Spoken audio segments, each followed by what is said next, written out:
بسم اللہ الرحمن الرحیم نحمده ونصلی علی رسوله الکریم اما بعد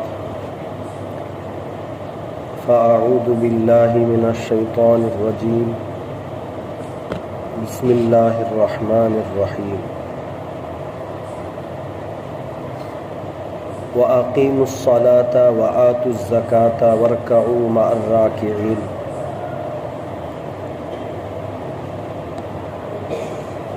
یہ سورہ بقرہ کی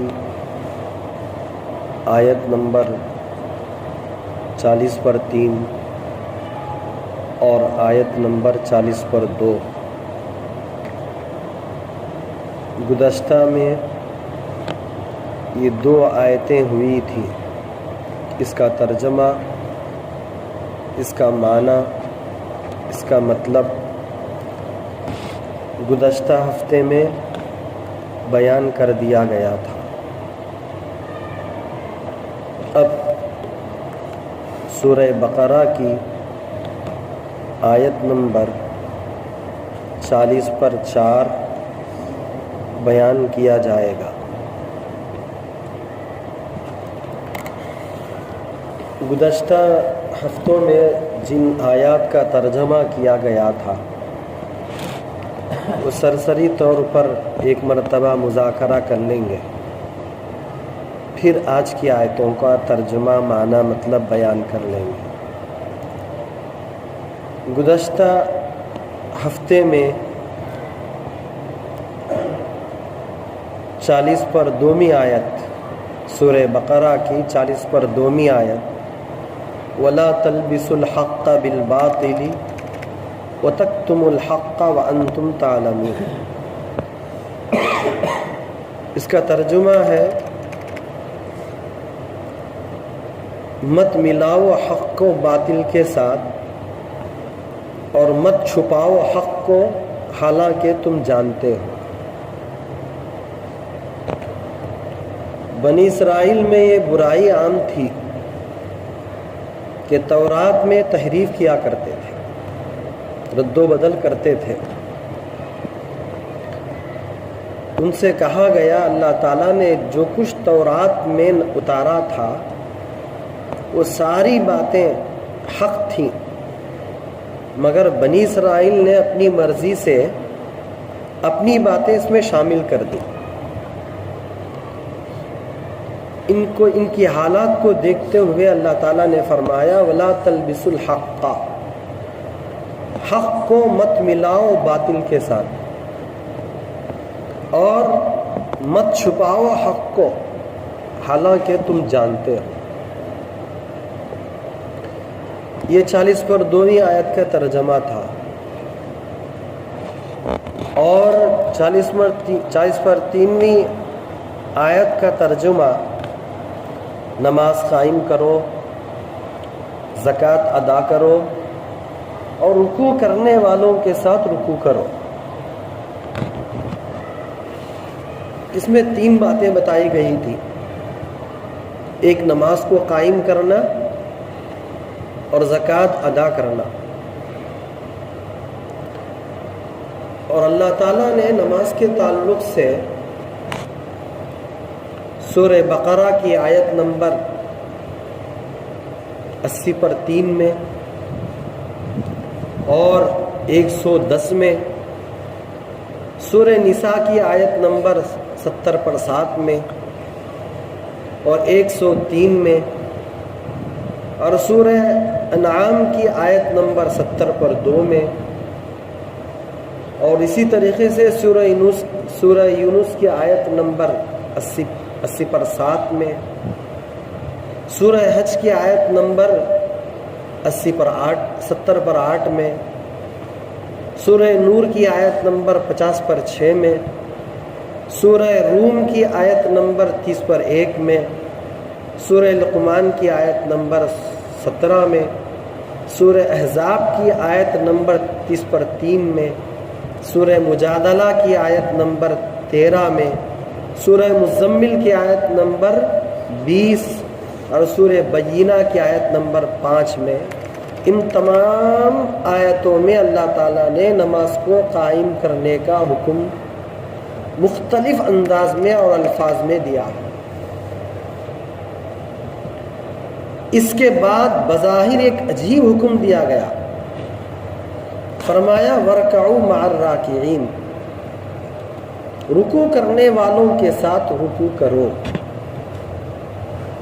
اس کے بعد ایک سوال بیچ میں ڈالا گیا تھا، وہ بھی آپ حضرات کے سامنے اس کا جواب بھی دیا گیا۔ اس کے بعد آج کی جو آیت ہے وہ آیت کو پڑھتا ہوں۔ عنوان ہے، ٹاپک ہے، لوگوں کو بھلائی کا حکم دینے والوں اپنے آپ کو کیوں بھول جاتے ہیں؟ اعوذ باللہ من الشیطان الرجیم، بسم اللہ الرحمن الرحیم۔ سورہ بقرہ آیت نمبر 40 پر 4۔ اعوذ باللہ من الشیطان الرجیم، اتأمرون الناس بالبر وتنسون انفسکم وَأَنْتُمْ تَتْلُونَ الْكِتَابَ أَفَلَا تَعْقِلُونَ۔ ترجمہ ہے، کیا تم لوگوں کو بھلائی کا حکم کرتے ہو اور اپنی جانوں کو بھول جاتے ہو؟ حالانکہ تم کتاب پڑھتے ہو تو کیا سمجھ نہیں رکھتے؟ اس آیت میں 4 باتیں بتلائی گئی ہیں۔ نمبر 1، کیا تم دوسرے لوگوں کو تو نیکی کا حکم دیتے ہو؟ نمبر 2، اور خود اپنے آپ کو بھول جاتے ہو؟ نمبر 3، حالانکہ تم کتاب کی تلاوت بھی کرتے ہو؟ نمبر 4، کیا تمہیں اتنی بھی سمجھ نہیں ہے؟ یہ 4 باتیں اس آیت کے اندر بتلائے گئے ہیں۔ اصل قوم یہود کے علماء اور اکابر میں ایسے علماء و اکابر بھی تھے جو اپنی قوم کو بڑے زوروں سے حقوق اور فرائض ادا کرنے کی تلقین کرتے تھے۔ گزشتہ آیتوں میں یہود قوم کے سلسلے میں بات چل رہی تھی نا، یہود کیسی قوم ہے، وہ قوم کہاں سے بگڑ گئی، اور حضرت کہاں سے بیل شروع ہوئی۔ حضرت ابراہیم علیہ السلام کے 2 بیٹے تھے، ساری باتیں سامنے آئی نا۔ تو یہود قوم کے علماء اور اکابر میں ایسے علماء اور اکابر تھے جو اپنی قوم کو بڑے زوروں سے حقوق اور فرائض ادا کرنے کی تلقین کرتے تھے، لیکن خود اس پر عمل نہیں کرتے تھے۔ آیت کو ذہن میں رکھیے، آیت میں کیا کہا گیا؟ اتأمرون الناس بالبر، لوگوں کو نیکی کا حکم تو کرتے ہو، وتنسون انفسکم، اور اپنے آپ کو بھول جاتے ہو۔ تو یہود قوم کے اندر جو لوگ بڑے اکابر سمجھے جاتے تھے وہ تو حقوق بیان کرتے تھے، فرائض بیان کرتے تھے، لوگ اس پر یہ کرنا بول کر، مگر اپنے آپ کو بھول جاتے تھے۔ تو اللہ نے فرمایا اتأمرون الناس بالبر وتنسون انفسکم، آگے فرمایا وانتم تتلون الکتاب افلا تعقلون، حالانکہ تم کتاب بھی پڑھتے ہو، کتاب کی تلاوت بھی کرتے ہو، کیا عقل نہیں رکھتے؟ جب کوئی شخص دوسروں کو بھلائی کا راستہ بتلائے تو پہلے اس کا یہ فرض ہوتا ہے کہ وہ اس راستے کو خود اختیار کر لے۔ جب کوئی شخص دوسروں کو بھلائی کا راستہ بتلائے تو پہلے اس کا یہ فرض ہوتا ہے کہ وہ اس راستے کو خود اختیار کرے۔ حضرت انس رضی اللہ تعالی عنہ حضور صلی اللہ علیہ وسلم سے نقل کرتے ہیں کہ آپ صلی اللہ علیہ وسلم جب معراج میں تشریف لے گئے تو آپ صلی اللہ علیہ وسلم نے وہاں ایسے لوگوں کو بھی دیکھا جن کے ہونٹ اور زبان آگ کی قینچیوں سے کترے جا رہے تھے. آپ صلی اللہ علیہ وسلم نے جبرائیل امین علیہ السلام سے دریافت فرمایا کہ یہ کون لوگ ہیں جبرائیل؟ انہوں نے کہا یہ دنیا دار واعظ ہے جو لوگوں کو تو نصیحت کرتے تھے مگر اپنی خبر نہیں لیتے تھے. اسی طریقے سے ابن کثیر رحمۃ اللہ علیہ نے یہ حدیث بھی نقل کی ہے کہ آپ صلی اللہ علیہ وسلم نے فرمایا بعض جنتی دوزخیوں سے پوچھیں گے کہ تم یہاں جہنم میں کیسے آ گئے جبکہ ہم تمہارے بتائے ہوئے نیک اعمال کی وجہ سے جنت میں داخل ہو گئے ہیں. تو وہ دوزخی جواب دیں گے کہ ہم زبان سے ضرور کہتے تھے لیکن خود عمل نہیں کرتے تھے.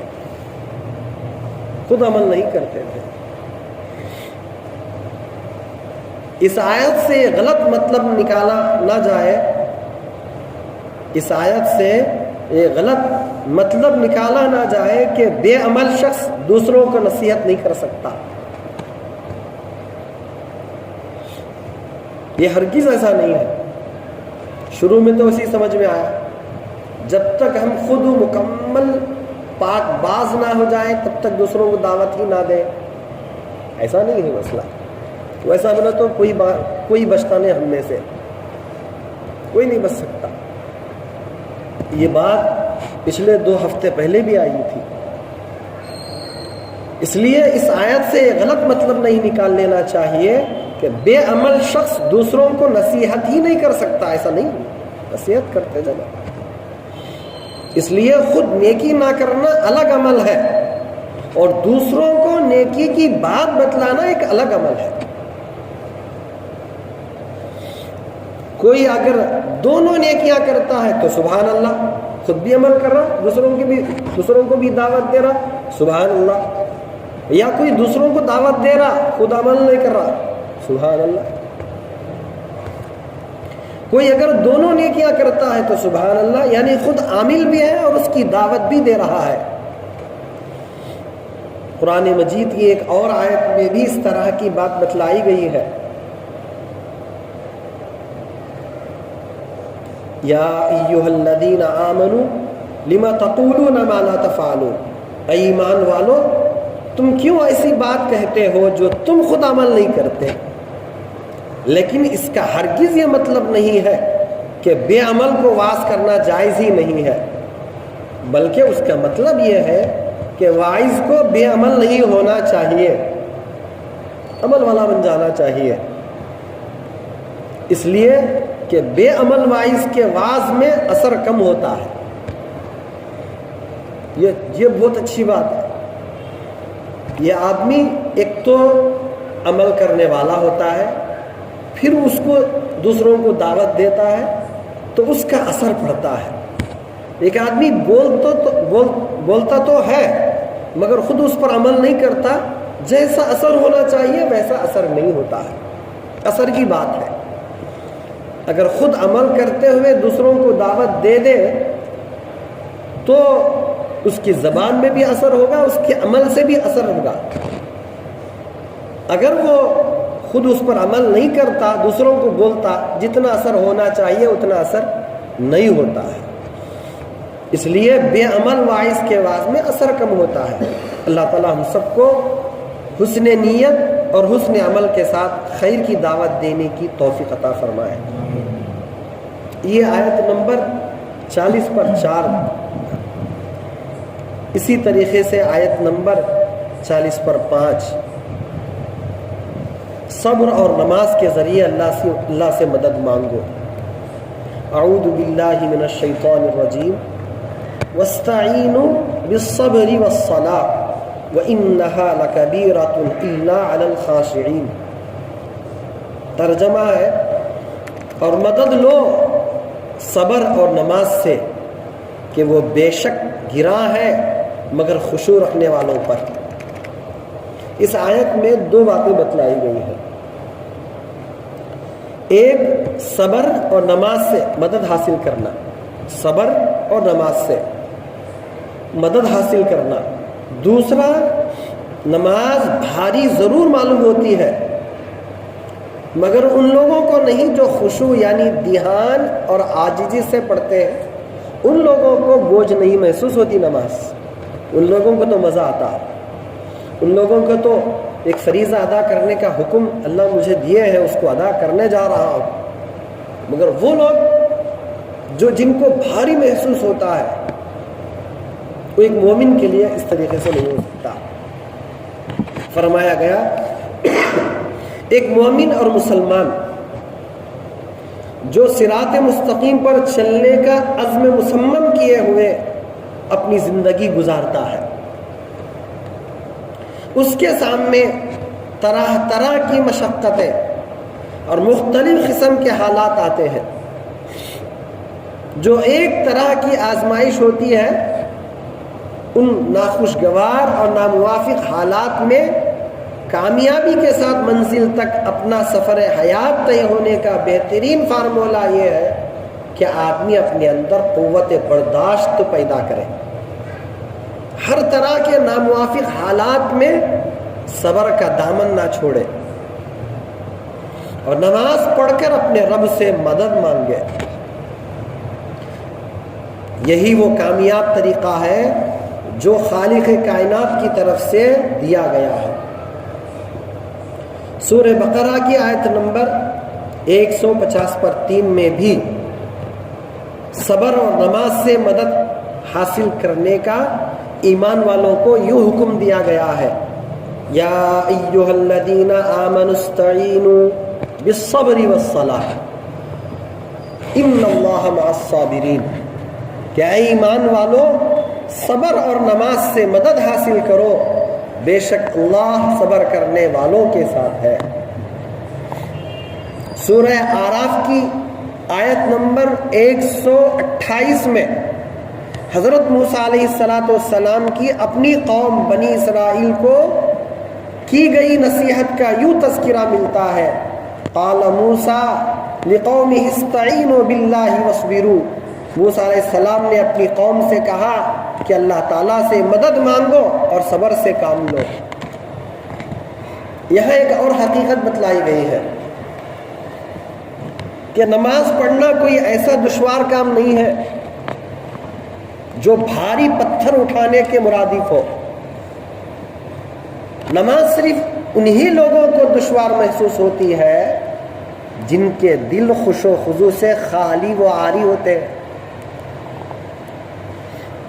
اچھی طریقے سے یاد رکھنا، وَاسْتَعِينُوا بِالصَّبْرِ وَالصَّلَاةِ وَإِنَّهَا لَكَبِيرَةٌ إِلَّا عَلَى الْخَاشِعِينَ۔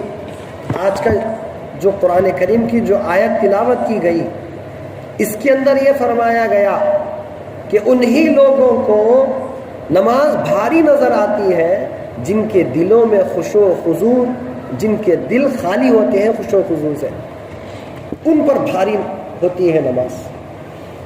یہاں ایک اور حقیقت بھی بتلائی گئی ہے کہ نماز پڑھنا کوئی ایسا دشوار کام نہیں ہے جو بھاری پتھر اٹھانے کے مرادف ہے۔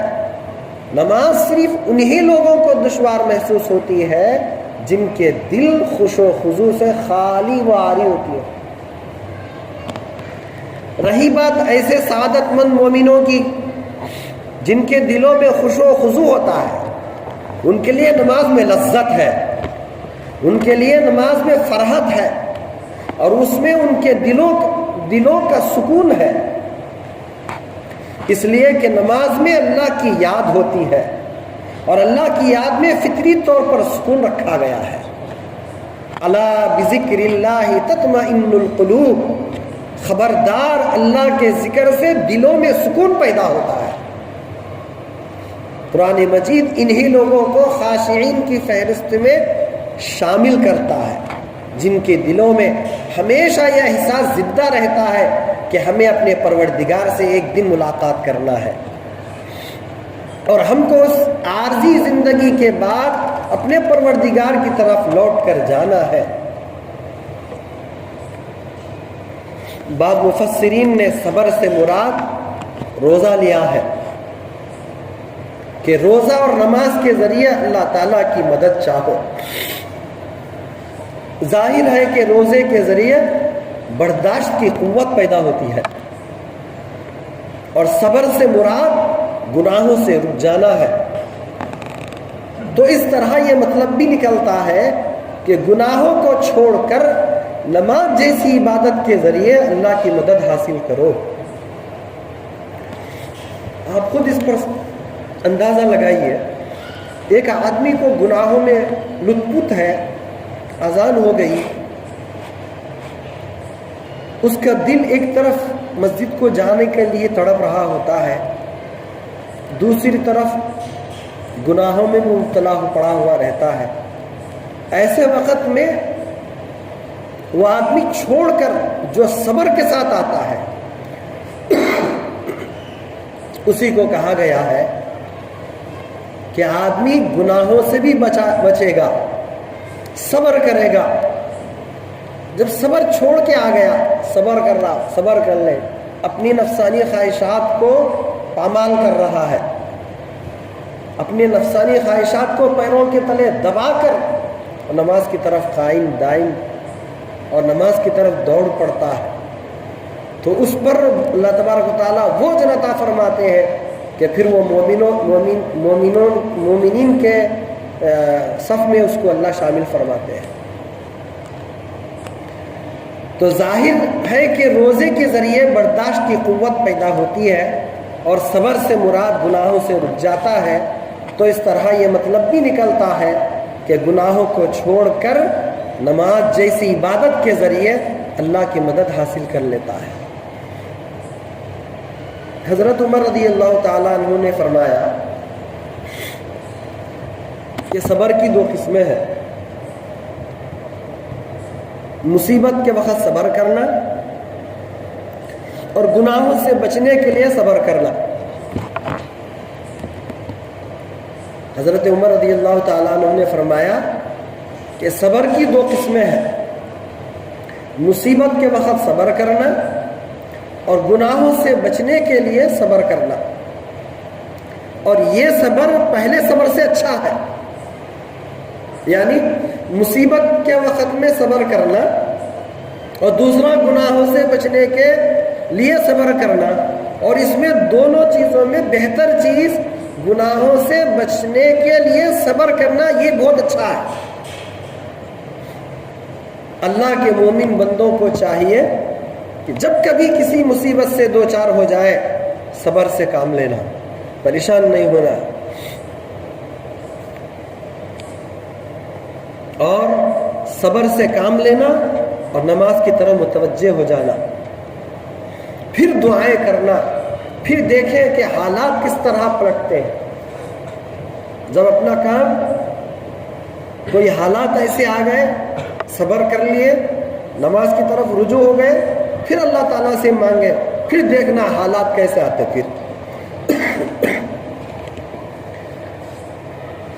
پھر دیکھنا کہ حالات کیسے پلٹتے ہیں، پھر حالات کیسے ہمارے رک جاتے ہیں۔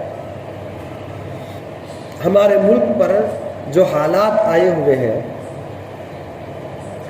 ان حالات میں مادی اعتبار سے جس قسم کی تیاریوں کی ضرورت ہے، ان کے ساتھ ساتھ روحانی اعتبار سے رجوع اللہ اور صبر و برداشت والی اسپرٹ پیدا کرنے کی ہر مسلمان مرد اور عورت کی دینی ملی ذمہ داری ہے۔ ہمارے ملک پر جو حالات آئے ہوئے ہیں، ان حالات میں مادی اعتبار سے جس قسم کی تیاریوں کی ضرورت ہے، ان کے ساتھ ساتھ روحانی اعتبار سے رجوع اللہ اور صبر و برداشت والی اسپرٹ پیدا کرنے کی ہر مسلمان مرد و عورت کی دینی و ملی ذمہ داری ہے۔ اللہ تعالیٰ ہم سب کو صبر اور نماز سے اس کی مدد حاصل کرنے کی توفیق بخشے۔ اور ہماری تمام مشکلات کو آسان فرما دے۔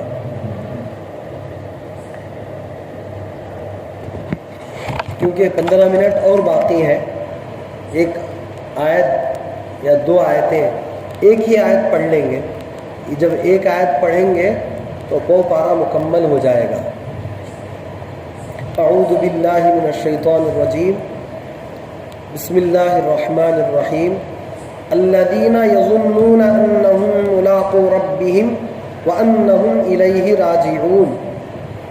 ترجمہ اس کا، وہ لوگ یقین رکھتے ہیں اس بات کا کہ بلا شبہ وہ ملنے والے ہیں اپنے رب سے، اور بلا شبہ وہ اسی کی طرف لوٹنے والے ہیں۔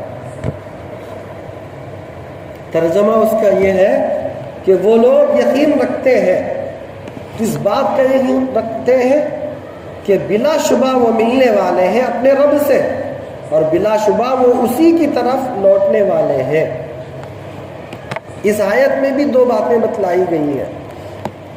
نمبر 1 بات، جو اس بات کا خیال رکھتے ہیں کہ وہ پروردگار سے ملنے والے ہیں، ہمیشہ اس بات کا خیال رکھتے ہیں۔ دوسری بات، اور ان کو اسی کی طرف لوٹ کر جانا ہے۔ جن لوگوں کے دلوں میں خشوع ہوتا ہے، یعنی اللہ تعالیٰ کا ڈر ہوتا ہے، ان کی شان یہ ہوتی ہے کہ وہ اس بات کا یقین رکھتے ہیں کہ بے شک وہ اپنے رب سے ملاقات کرنے والے ہیں، اور انہیں اس بات کا یقین ہوتا ہے کہ وہ اسی ایک اللہ کی طرف لوٹنے والے ہیں۔ یہ بات ذہن میں رہے کہ دل میں خشوع کی کیفیت اس وقت تک ہرگز پیدا نہیں ہوتی جب تک کہ یہ یقین دل میں پیدا نہ ہو جائے کہ یہ زندگی تو فانی ہے، ایک نہ ایک دن ختم ہو جائے گی۔ اس زندگی کا آخری لمحہ جب آئے گا تو موت اپنا پنجہ گاڑ دے گی، پھر اس موت کے بعد دوبارہ ہمیں زندہ کیا جائے گا، اور میدان قیامت میں ہمیں لا کھڑا کیا جائے گا، اور زمین و آسمان کے زبردست اور غالب خالق و مالک رب ذوالجلال کے سامنے ہماری پیشی ہوگی۔ اس لیے اللہ تعالیٰ نے قرآن مجید میں بار بار اپنے بندوں کو قیامت کے دن کی اس ملاقات سے باخبر کیا ہے۔ سورہ بقرہ کی آیت نمبر 220 پر 3 میں یوں ہے، واتقوا اللہ واعلموا انکم ملاقو۔ آج کی آیت میں الذین یظنون انہم ملاقو، اور آیت نمبر 223 میں واتقوا اللہ واعلموا انکم ملاقو۔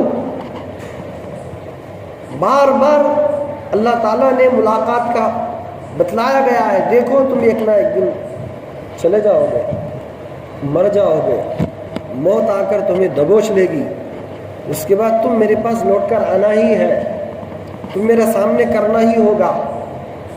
جو کچھ تم نے کیا ہے وہ سارے اعمال ہمارے سامنے آئیں گے۔ اس دن سے ڈرو، اس دن سے ڈرو۔ تو اسی لیے فرمایا گیا دل میں خشوع کی کیفیت،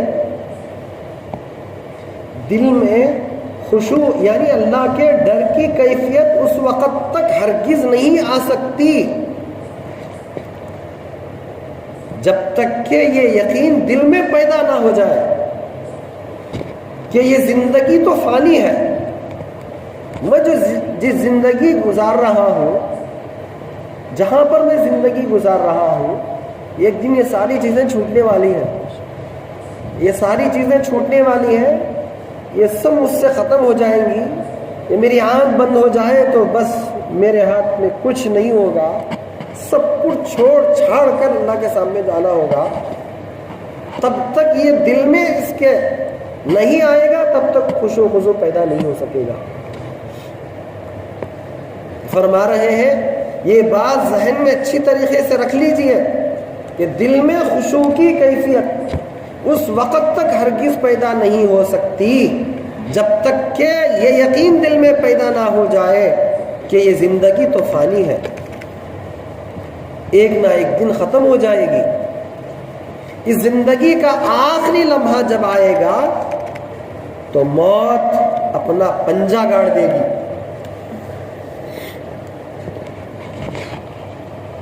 پھر اس موت کے بعد دوبارہ ہمیں زندہ کیا جائے گا.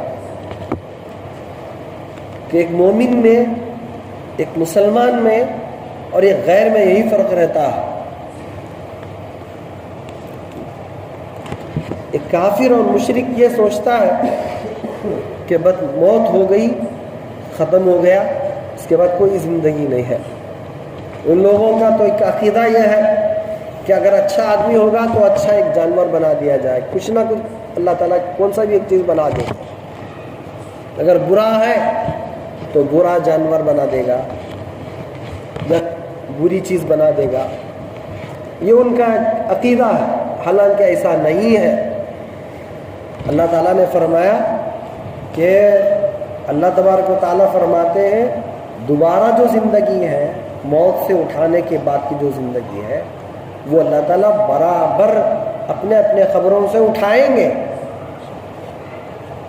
اپنے اپنے خبروں سے اللہ تبارک و تعالیٰ اٹھائیں گے. یہ ایک مومن، ایک مسلمان کا یہ یقین ہے. وہ قرآن کریم میں کہا گیا ہے تو اسی پر ایک مسلمان، ایک مومن بھروسہ کرتا ہے. یہ عقیدہ نہیں رکھتا ہے کہ انسان کے مرنے کے بعد پانی میں، ہوا میں، مٹی میں مل گئی، اب کوئی اس کے بعد دوبارہ زندہ نہیں کرتے. ایسا رکھنے والا کافر ہو سکتا ہے، مشرک ہو سکتا ہے، مگر مسلمان نہیں ہو سکتا ہے.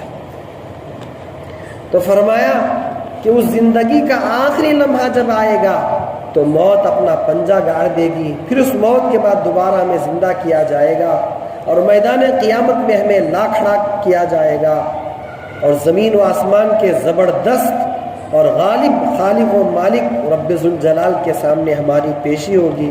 اس لیے اللہ تعالیٰ نے قرآن مجید میں بار بار اپنے بندوں کو قیامت کے دن کی اس ملاقات سے باخبر کیا ہے. سورہ بقرہ کی آیت نمبر 220/3 میں یوں کہا ہے وَاتَّقُوا اللَّهَ وَاعْلَمُوا أَنَّكُمْ مُلَاقُوهُ، اور اللہ تعالیٰ ڈرتے رہو اور یقین رکھو، اور اللہ تعالیٰ سے ڈرتے رہو اور یقین رکھو تم اس سے جا کر ملنے والے ہو. تقوی کے ساتھ لقائے الہی کا تذکرہ خود بتاتا ہے کہ جس کے دل میں تقوی ہوگا وہی اللہ سے ملاقات کا خوف اپنے دل میں محسوس کرے گا. آخرت کے دن رب ذوالجلال سے ملاقات کی جن کے دلوں میں امید نہیں ہوتی، وہ ایسے مجرم ہوتے ہیں کہ ان کے دل دنیا میں مگن رہتے ہیں اور اللہ تعالیٰ کی نشانیوں سے وہ غافل رہتے ہیں. سورہ یونس کی آیت نمبر 7 میں یہی حقیقت یوں بیان کی گئی ہے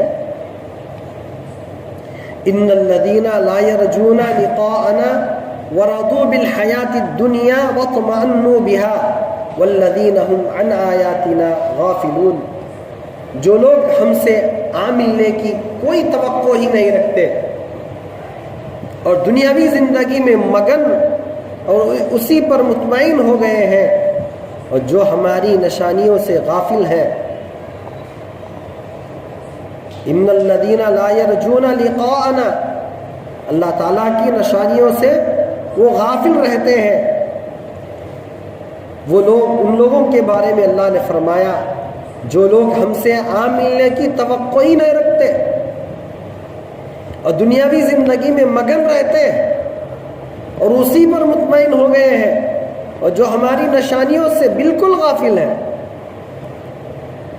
اللہ تعالیٰ اس آیت کے ذریعے اپنے بندوں سے یہ مطالبہ کر رہے ہیں کہ وہ اپنے دلوں میں اپنے رب سے ملاقات کا یقین پیدا کریں اور اس کی طرف لوٹ کر جانے کی حقیقت سے غافل نہ رہے. اللہ تعالیٰ وہ یقین کامل عطا فرمائے اور اللہ تبارک و تعالیٰ وہ اعمال ہمارے اندر پیدا فرمائے جن اعمال سے اللہ تعالیٰ خوش ہو اور وہ ملاقات کرنے کا جو یقین ہمارے اندر بن جائے اور اسی طریقے سے نماز قائم کرنے کا ہمارے اندر اللہ خشوع خضوع پیدا فرمائے، اور اسی طریقے سے صبر، نماز اور صبر، یہ دو چیزیں ہمارے اندر ہمیشہ ہمارے اندر پیدا فرما دے، اور اسی طریقے سے گزشتہ میں جو باتیں بتلائی گئی تھیں ان کو بھی اپنے دامن میں سمیٹ لینے کی اللہ توفیق عطا فرمائے، اور اسی طریقے سے ہر ہفتہ ہم کو اطمینان کے ساتھ اور آدھا گھنٹہ قرآن کریم کے لیے بیٹھنے کی توفیق عطا فرمائے۔ صرف اور صرف یہاں ترجمہ معنی مطلب بیان کیا جاتا ہے۔ الحمدللہ مستقل طور پر جب سے یہاں شروع ہوا ہے تب سے اب تک پارا ہوا ہے۔ اللہ کرے کہ ہر ہفتہ پابندی کے ساتھ آنے کی توفیق عطا فرمائے۔ اب یہاں جو آیت گزری ہے ہمارے سامنے سورہ بقرہ کی 40/6 آیت ہے جو مکمل ہو گئی ہے۔ یہاں رکوع بھی مکمل ہوا ہے، پارا مکمل ہوا ہے۔ اللہ تعالیٰ اس پارے کو ذریعہ بنا کر ہم سب کی مغفرت فرما دے، اور ہمیں جو کچھ اس میں بیان کیا گیا ہے اس پر عمل کرنے کی توفیق عطا فرمائے۔ سبحان اللہ بحمدہ، سبحانک اللہم بحمدک، ونشہد ان لا الہ الا انت، نستغفرک ونتوب الیک۔ Like video, share video and subscribe our channel.